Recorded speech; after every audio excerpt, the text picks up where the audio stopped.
എല്ലാവർക്കും നമസ്തേ. എന്നോട് ചോദിച്ച 2-3 ചോദ്യങ്ങൾക്ക് ഒരുമിച്ച് ഉത്തരം പറയാമെന്ന് വിചാരിച്ചു. വേറെ വേറെ ഉത്തരം പറയേണ്ട കാര്യമില്ലല്ലോ. ഒന്ന്, ഒരു ഗുരുവിനെ കാണുന്നതുകൊണ്ട് എന്താണ് ഗുണമെന്ന് ചോദിച്ചു എന്നോട്. ആ ചോദ്യത്തിന്റെ ധ്വനി എനിക്ക് മനസ്സിലായി.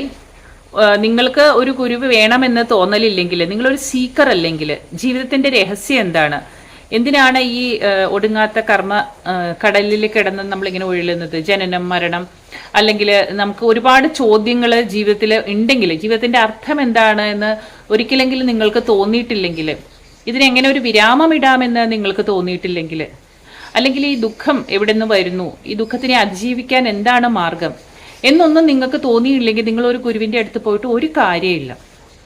നിങ്ങളുടെ മകനൊരു ജോലി കിട്ടാനോ മകളുടെ കല്യാണം ശരിയാവാനോ മാത്രമൊക്കെയാണ് നിങ്ങൾ ഒരു ഗുരുവിനെ അന്വേഷിക്കണമെങ്കിൽ അത് പ്രയോജനപ്പെടണമെന്നില്ല. കാരണം ഒരു ഗുരു അദ്ദേഹത്തിന്റെ കയ്യിലുള്ളത് തരാനാണ് വന്നിരിക്കുന്നത്. അത് മോക്ഷവും ജീവിതത്തിലെ സമാധാനമായിട്ട് ജീവിക്കാനുള്ള മാർഗങ്ങളുമാണ്. അപ്പോൾ ഭൗതികമായിട്ടുള്ള കാര്യങ്ങൾ മാത്രം അന്വേഷിച്ച ഒരു ഗുരുവിന്റെ അടുത്ത് എന്നാൽ പലപ്പോഴും നിരാശപ്പെട്ട് തിരിച്ചു പോരേണ്ടി വരും. സായിബാബ പറഞ്ഞിട്ടുണ്ട്, സത്യസായിബാബ പറഞ്ഞിട്ടുണ്ട്, miracles are my visiting card. ബാബ ഒരുപാട് മിറാക്കിൾസ് ചെയ്തിട്ടുണ്ട്, ഒരുപാട്. അപ്പോൾ ഒരുപക്ഷെ കൃഷ്ണൻ ചെയ്തതിനേക്കാളും അധികം. ഇപ്പോൾ ബാബയെ പറ്റി കൂടുതൽ അനുഭവസ്ഥർ പറയുന്നത് കേൾക്കുമ്പോൾ ശ്രീകൃഷ്ണൻ ചെയ്തതിനേക്കാൾ കൂടുതൽ മിറക്കിൾസ് സത്യസായി ബാബ ചെയ്തിട്ടുണ്ട്. മരിച്ചവരെ തിരിച്ചു കൊണ്ടുവന്നിട്ടുണ്ട്, മരണത്തിന്റെ വക്കിൽ നിന്നവരെ രക്ഷിച്ചിട്ടുണ്ട്, അസുഖം മാറ്റിയിട്ടുണ്ട്. അങ്ങനെ ഒരുപാട് മിറാക്കിൾസ്, വളരെ വിചിത്രവും വളരെ രസകരവുമായ മിറാക്കിൾസ് കേൾക്കാം. അരവിന്ദ് ബാലസുബ്രഹ്മണ്യം ഒരുപാട് ചെയ്തിട്ടുണ്ട്. അരവിന്ദ് ബാലസുബ്രഹ്മണ്യം അടിച്ചു നോക്കിയാൽ അറിയാം. അപ്പോൾ അദ്ദേഹത്തിന്റെ ആ ജീവിതകഥ അദ്ദേഹം പകർത്തിയിട്ടുണ്ട്. പക്ഷെ എങ്കിൽ പോലും ബാബ എന്തിനാണ് ഈ മിറാക്കിൾസ് ചെയ്ത് ഒരുപാട് പേരെ ദൂരെ നിന്ന് വിദേശത്തു നിന്നൊക്കെ സ്വന്തം അരികിലേക്ക് എത്തിച്ചത് എന്ന് ചോദിച്ചാൽ അവരെ മോക്ഷത്തിലേക്ക് നയിക്കാനാണ്, അല്ലാതെ തൻ്റെ എന്താ പറയുക പവർ കാണിക്കാനായിരുന്നില്ല. ബാബ പറയും, ഞാൻ മിറാക്കിൾസ് കാണിച്ചിട്ട് മിഠായി പോലെ ഞാൻ കൊണ്ടുവന്ന സാധനം പുറകിൽ പിടിച്ചിരിക്കുകയാണ്. അതെന്താ? മോക്ഷം അല്ലെങ്കിൽ മുക്തി, സമാധാനം, വേൾഡ് പീസ്, ഇതൊക്കെയാണ് അവരുടെ കയ്യിലുള്ളത്. അപ്പോൾ അത് തന്നെയാണ് എനിക്ക് പറയാനുള്ളത്. നിങ്ങൾ മോഹൻജി അല്ല ഏതൊരു ഗുരുവിനെയും കാണാൻ നിങ്ങൾക്ക് തീവ്രമായിട്ടുള്ള ആഗ്രഹം ഇല്ലെങ്കിൽ നിങ്ങൾ കാണാൻ വന്നില്ലെങ്കിൽ കുഴപ്പമൊന്നുമില്ല. പക്ഷെ തീവ്രമായ ഒരു ആഗ്രഹം നിങ്ങൾക്ക് ഉണ്ടെങ്കിൽ നിങ്ങൾ എവിടെയാണോ അവിടെ ചിലപ്പോൾ ഗുരു വന്നിരിക്കും. ഇത് രണ്ടും സംഭവിക്കാം. അപ്പോൾ ഒരു ഗുരുവിന്റെ അടുത്തേക്ക് ആരെയും നിർബന്ധിച്ച് കൊണ്ടുപോകാനാവില്ല. കൊണ്ടുപോയാൽ തന്നെ അവർക്ക് അവിടെ നിൽക്കാൻ പറ്റില്ല. കാരണം ഒരു ഗുരു എന്ന് പറയുന്നത് നിങ്ങളുടെ മിററാണ്, നിങ്ങളുടെ പ്രൊജക്ഷനാണ്. നിങ്ങൾ എന്താണോ ചിലപ്പോൾ അത് നിങ്ങൾക്ക് ഗുരു കാണിച്ചു തരും. പലപ്പോഴും ആൾക്കാർ ഭയപ്പെട്ട് ഓടും. കാരണം അവരുടെ ഭയം പ്രൊജക്റ്റ് ചെയ്ത് വരും, അല്ലെങ്കിൽ അവരുടെ വെറുപ്പ് പ്രൊജക്റ്റ് ചെയ്ത് വരും. അപ്പോൾ അവർക്ക് ഗുരുവിനോട് വെറുപ്പ് തോന്നും. അപ്പോൾ ഒരാൾക്ക് ഗുരുവിനെ പറ്റി ആദ്യത്തെ കാഴ്ചയിൽ തോന്നുന്നത് പലപ്പോഴും അവരുടെ തന്നെ ഉള്ളിലുള്ള വികാരങ്ങളായിരിക്കും, അല്ലെങ്കിൽ അവരെന്താണോ അതാണ് കാണുക. അപ്പോൾ ഒരു ക്ലെൻസിങ് നടത്തണമെങ്കിൽ ആദ്യം തന്നെ നിങ്ങളുടെ ഉള്ളിലുള്ള അഴുക്കെല്ലാം ഗുരു വലിച്ച് പുറത്തെടുക്കും. അതിനുശേഷമാണ് നിങ്ങളുടെ ഉള്ളിലുള്ള ദിവ്യ ചൈതന്യം പ്രകാശിച്ചു തുടങ്ങുള്ളൂ. അപ്പോൾ അതിന് ഒരുപാട് ക്ഷമ ആവശ്യമാണ്. ഗുരു പറയുന്നത് അനുസരിച്ച് ചിലപ്പോൾ ജീവിക്കേണ്ടി വരും. നിങ്ങൾക്ക് ഇതുവരെയുള്ള ദുശീലങ്ങളൊക്കെ ചിലപ്പോൾ ഉപേക്ഷിക്കേണ്ടി വരും. നിങ്ങളുടെ ജീവിത രീതി, നിങ്ങളുടെ ഔട്ട്ലുക്ക് മാറേണ്ടി വരും. അപ്പോൾ ഇതെല്ലാം കഴിഞ്ഞ് കഴിയുമ്പോൾ നിങ്ങൾ പുതിയ ഒരാളായി മാറും. അപ്പോൾ ആ ഒരു ചേഞ്ച് നിങ്ങൾക്ക് നിങ്ങളിൽ തന്നെ കാണണമെങ്കിൽ ഒരു ഗുരുവിൻ്റെ കൂടെ കുറച്ച് കാലമെങ്കിലും ക്ഷമ. ശുദ്ധി ബാബയുടെ ഏറ്റവും ഫേമസ് ആയിട്ടുള്ള 2 ഫ്രേസാണ് ശ്രദ്ധാ സാബൂരി, അതായത് പേഷ്യൻസും ഫെയ്ത്തും. അപ്പോൾ പേഷ്യൻസ് ഇല്ലാണ്ട് ഒന്നും പറ്റില്ല. വന്ന വഴി ഗുരു എല്ലാം എടുത്ത് മാറ്റി നിങ്ങളുടെ കർമ്മ എല്ലാം ഗുരു ഏറ്റെടുത്ത് നിങ്ങളെ ഫ്രീ ആക്കുക, അങ്ങനെ വിചാരിച്ചിട്ട് ആരും വന്നിട്ട് കാര്യമില്ല. അപ്പോൾ ഗുരു എന്താണ് കൊണ്ടുവന്നിരിക്കുന്നത് അതാണ് തരിക. പക്ഷെ അതിൻ്റെ ഇടയിൽ നമ്മുടെ കർമ്മ അനുവദിക്കുന്നുണ്ടെങ്കിൽ, നമുക്ക് സത്കർമ്മത്തിൻ്റെ ബാങ്ക് ബാലൻസ് ഉണ്ടെങ്കിൽ ഒരുപാട് ഗ്രേസ് വരും. ഒരാളെ ജീവൻ രക്ഷിച്ചിട്ട് ബാബ അദ്ദേഹത്തോട് പറഞ്ഞത്, ഞാനായിട്ടൊന്നും ചെയ്തില്ല, ഞാൻ നിന്റെ സത്കർമ്മത്തിൻ്റെ ബാങ്ക് ബാലൻസിൽ നിന്ന് കുറച്ചെടുത്ത് നിന്റെ ആയുസ് കൂട്ടി തന്നു. അതാണ് സത്കർമ്മത്തിൻ്റെ ബാങ്ക് ബാലൻസ് ഇല്ലെങ്കിൽ പലപ്പോഴും ഗുരുവും ഇടപെടില്ല. അപ്പോൾ ഒരു ശുദ്ധഹൃദയത്തോടു കൂടി ഗുരുവിനെ സമീപിക്കാൻ ശ്രമിക്കുക. അല്ലാതെ ഗുരുവിൻ്റെ അടുത്ത് എന്തിനാണ് പോകണതെന്ന് വെച്ചാൽ ഒരു ഉത്തരവും ഇല്ല. നിങ്ങൾക്ക് ആവശ്യമുണ്ടെങ്കിൽ ഗുരു നിങ്ങളുടെ അടുത്തേക്ക് വരും, അതല്ലെങ്കിൽ ഗുരു നിങ്ങൾ തൊട്ടടുത്ത് നിന്നാലും നിങ്ങൾ അറിയാനും പോണില്ല. കാരണം ഗുരു ഒരിക്കലും അവരുടെ പവർ കാണിക്കാൻ വേണ്ടി വരുന്നതല്ല. പിന്നെ രണ്ടാമത്തെ ചോദ്യം, നമ്മുടെ സമൂഹത്തിൽ ഒരുപാട് ആത്മഹത്യകൾ ഇപ്പോൾ നടന്നു. നമ്മുടെ മനസ്സിനെ വിഷമിപ്പിക്കുന്ന ആത്മഹത്യകൾ പെൺകുട്ടികളിൽ നടന്നു. അതിനെപ്പറ്റിയുള്ള ചോദ്യം. സമൂഹത്തിനോടുള്ള ഭയം, ഈ ഭയമാണ് പലപ്പോഴും ഈ പാവപ്പെട്ട പെൺകുട്ടികളെ ഈ ആത്മഹത്യയിലേക്ക് കൊണ്ടെത്തിക്കുന്നത്. അതിൻ്റെ ബേസിക് ആയിട്ടുള്ള കാര്യം സ്ത്രീധനം. ഇപ്പം ഇത് നോക്കിയാൽ അറിയാം, എല്ലായിടത്തും സ്ത്രീധനമാണ് വില്ലൻ. വീടും പറമ്പും ഒക്കെ വിറ്റ്, അല്ലെങ്കിൽ അതുവരെയുള്ള അധ്വാനിച്ചതെല്ലാം സമ്പാദിച്ച് സ്വരുക്കൂട്ടി മേടിച്ചു കൊടുക്കുന്ന ഒരു വലിയ വില കൂടിയ ഒരു സംഭവമാണ് ഈ ഭർത്താവ്. അപ്പം നമ്മൾ വീട്ടിലാണെങ്കിലും വളരെ വില കൂടിയ ഒരു വീട്ടുപകരണം, ഫ്രിഡ്ജോ ടി വിയോ ലക്ഷങ്ങൾ കോടികൾ വില കൊടുത്ത് മേടിച്ച് വെച്ചാൽ കുട്ടികളത് വളരെ സൂക്ഷിച്ചല്ലേ ഉപയോഗിക്കുകയുള്ളൂ. ഇങ്ങനെ പൊട്ടിപ്പോയി കഴിഞ്ഞാൽ തീർന്നില്ലേ എന്ന് പറഞ്ഞ പോലെയുള്ള ഒരു കളിപ്പാട്ടമാണ് ഈ മേടിച്ചു കൊടുക്കുന്നത് പേരൻസ്, ഭർത്താവ് എന്ന് പറയുന്ന സംഭവം. അപ്പോൾ ഇതിനെന്തെങ്കിലും പറ്റിക്കഴിഞ്ഞാൽ തിരിച്ച് വീട്ടിലേക്ക് എല്ലാം നിവൃത്തിയില്ല, കാരണം അവിടെ ഒന്നുമില്ല. പിന്നെ ഈ സംഭവം ചെല്ലുമ്പോഴേക്കും സ്വത്തും പണവും എല്ലാം കൈക്കലാക്കും, സ്വർണവും അവരുടെ കൈക്കലാക്കിയിട്ടുണ്ടാവും. തിരിച്ചൊന്നുമില്ലാതെ ചെന്നാൽ സമൂഹം എന്ത് പറയും? തിരിച്ച് മോളിങ്ങോട്ടേക്ക് പോരെ എന്ന് പറയാനുള്ള ധൈര്യം പേരൻസിനും ഇല്ല, കാരണം അവരുടെ കയ്യിൽ ഇനി ഒന്നുമില്ല. അപ്പം ഇതിന് ബേസിക് വില്ലൻ എന്ന് പറയുന്നത് ശ്രീധനാണ്. പിന്നെ സമൂഹം എന്ത് പറയും എന്നുള്ള ചോദ്യം. മോഹൻജിയുടെ ഫോളോവേഴ്സിനറിയാം, മോഹൻജി എപ്പോഴും പറയും സമൂഹം എപ്പോഴും എന്തെങ്കിലും ജഡ്ജ് ചെയ്തുകൊണ്ടിരിക്കും. അത് അവരവരുടെ കൺസെപ്റ്റാണ്.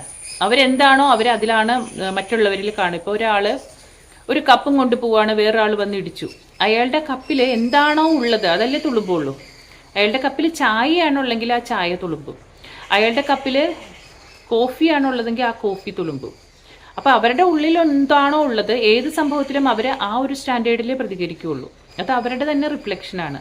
അത് നോക്കിയാൽ നമുക്ക് ഒരു നന്മയും ചെയ്യാൻ പറ്റില്ല. അപ്പോൾ മോഹൻജി ഫൗണ്ടേഷൻ ലോകമാകമാനം ചെയ്ത ഒരുപാട് പേരുടെ, ലക്ഷക്കണക്കിന് പേരുടെ ജീവിതത്തെ സ്പർശിച്ചിട്ടുണ്ട്. ലക്ഷക്കണക്കിന് പേരുടെ ജീവിതത്തിൽ വിശപ്പും അകറ്റിയിട്ടുണ്ട്, എഡ്യൂക്കേഷൻ കൊടുത്തിട്ടുണ്ട്, ജീവിതത്തിൽ മാറ്റം വരുത്തിയിട്ടുണ്ട്. നമ്മുടെ ഈ ഗ്രൂപ്പിൽ തന്നെ 600 ലേഡീസ്, അവരിൽ എത്രയോ പേർക്ക് ലൈഫിൽ മിറക്കിളസ് ആയിട്ട് മാറ്റം വന്നിട്ടുണ്ട്. പക്ഷെ അത് അവരുടെ ഭക്തിയുടെയും വിശ്വാസത്തിൻ്റെയും ശക്തി കൊണ്ട് മാത്രമാണ്. നിങ്ങൾക്ക് വിശ്വാസമുണ്ടോ? ആ വിശ്വാസമാണ് നമ്മളെ രക്ഷിക്കുക. നിന്റെ വിശ്വാസം നിന്നെ രക്ഷിക്കട്ടെ എന്ന് പറഞ്ഞ പോലെ. അപ്പോൾ നിങ്ങൾക്ക് വിശ്വാസം ഇല്ലെങ്കിൽ ഒരു ഗുരുവിനെ കണ്ടിട്ട് കാര്യമില്ല. അതേപോലെ തന്നെ ആത്മഹത്യയും ഒരു വിശ്വാസമില്ലായ്മയിൽ നിന്നാണ് ഉണ്ടാവുന്നത്. ആത്മീയമായ അടിത്തറയുള്ളവർക്കറിയാം ഏറ്റവും വലിയ പാപം എന്ന് എല്ലാ ഗുരുക്കന്മാരും ഈശ്വരനും പറഞ്ഞിട്ടുള്ളത് ആത്മഹത്യയെ പറ്റിയാണ്. കാരണം നമുക്ക് കിട്ടിയ ഒരു വരദാനമാണ് ഈ ശരീരം. അതായത് നമ്മൾ എന്താണ് എന്ന് തിരിച്ചറിയാൻ കിട്ടിയിരിക്കുന്ന ഒരു മാധ്യമം. അത് നമ്മൾ വഴിയിൽ ഉപേക്ഷിച്ചു പോയാൽ, ആ ഒരു ആത്മാവിനെ ഹത്യ ചെയ്താൽ പിന്നെ തിരികെ ഒരു ശരീരം കിട്ടാൻ ഒരുപാട് നാൾ ആത്മാവിനെ അലഞ്ഞ് തിരിഞ്ഞ് നടക്കേണ്ടി വരും. ഞാനൊരു ബുക്കിൽ ഇതുപോലെ ഇട്ടിട്ടുണ്ടായിരുന്നു, ഓഡിയോ ക്ലിപ്പുകൾ ഇട്ടിട്ടുണ്ടായിരുന്നു, ഒരു സീരീസ് പോലെ, പരലോക നിയമങ്ങൾ. അതിൽ അകാലത്തിൽ അച്ഛനമ്മമാരെ വിട്ടുപോയ 2 ആൺമക്കൾ, അവരുടെ 2 കുട്ടികൾ മരിച്ച് അവർ ഡിപ്രഷനിലെത്തിയപ്പോൾ ആ സോൾസ് അവരോട് കമ്മ്യൂണിക്കേറ്റ് ചെയ്യുന്നതാണ്. അതിന് ആ സോൾസ് കമ്മ്യൂണിക്കേറ്റ് ചെയ്യുന്നു എന്ന് ആദ്യം അവർ വിശ്വസിച്ചില്ല. അപ്പോൾ ഒരുപാട് തെളിവുകൾ, അവിശ്വസനീയമായ തെളിവുകൾ ആ സോൾസ് കൊടുത്തു. അപ്പോൾ അതിൽ പറയുന്ന ഒരു കാര്യമാണ്, ആത്മഹത്യ ചെയ്ത സോൾസ് ഒരുപാട് താഴേക്ക് പോകും. നമ്മുടെ പുരാണങ്ങളിൽ പാതാള എന്നൊക്കെ പറയുന്ന പോലെ അലഞ്ഞു തിരിഞ്ഞ് നടക്കേണ്ടി വരും. അതിൽ ചിലതിങ്ങനെ പ്രേതങ്ങളൊക്കെ ആയിട്ട് മറ്റുള്ളവരെ, അവർക്ക് ഒരു ശരീരം കിട്ടാനുള്ള ആവേശത്തിൽ മറ്റുള്ളവരുടെ ശരീരത്തിൽ കയറി കൂടാൻ ശ്രമിക്കും.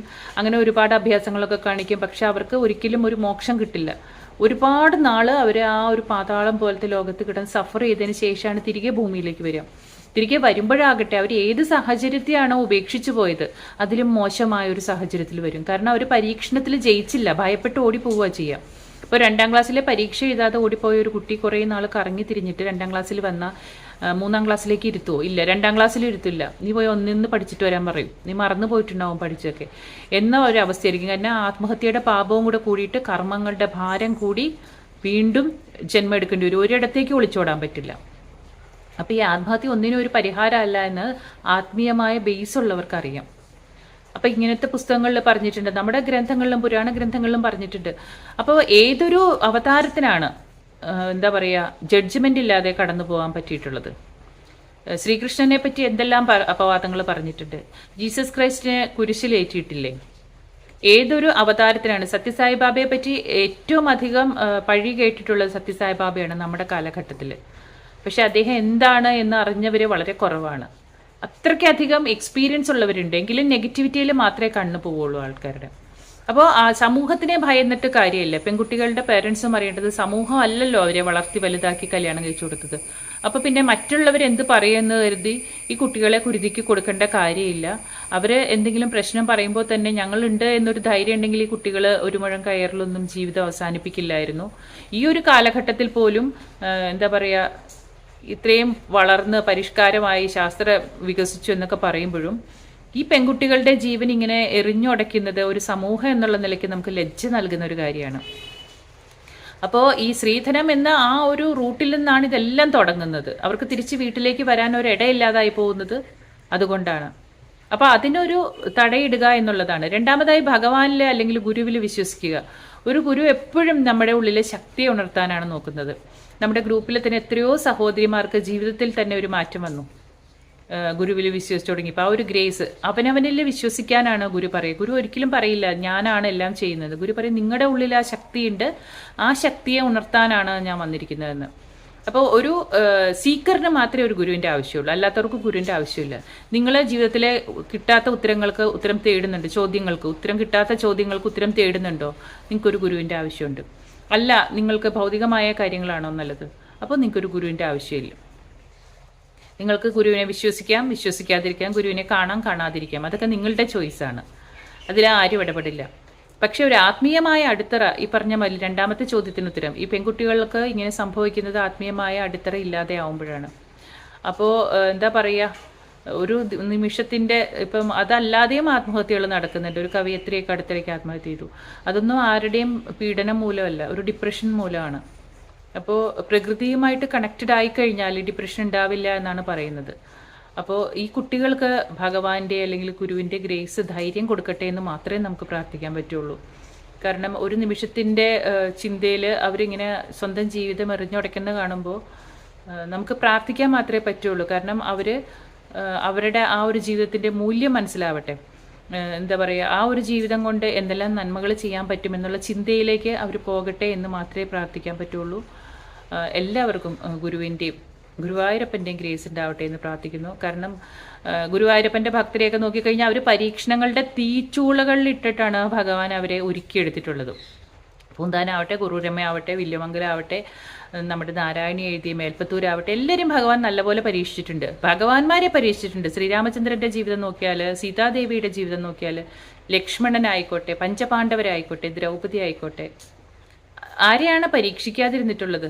പക്ഷെ അവർ ആ പരീക്ഷണത്തിൽ ഭഗവാൻ കൂടെയുണ്ട് എന്ന് വിചാരിച്ചിട്ട് ആ പരീക്ഷണം വിജയിച്ചു. അതുകൊണ്ടാണ് അവരിപ്പോഴും നമ്മൾ ഭക്തർ എന്ന് പറഞ്ഞു ഓർക്കുന്നത്.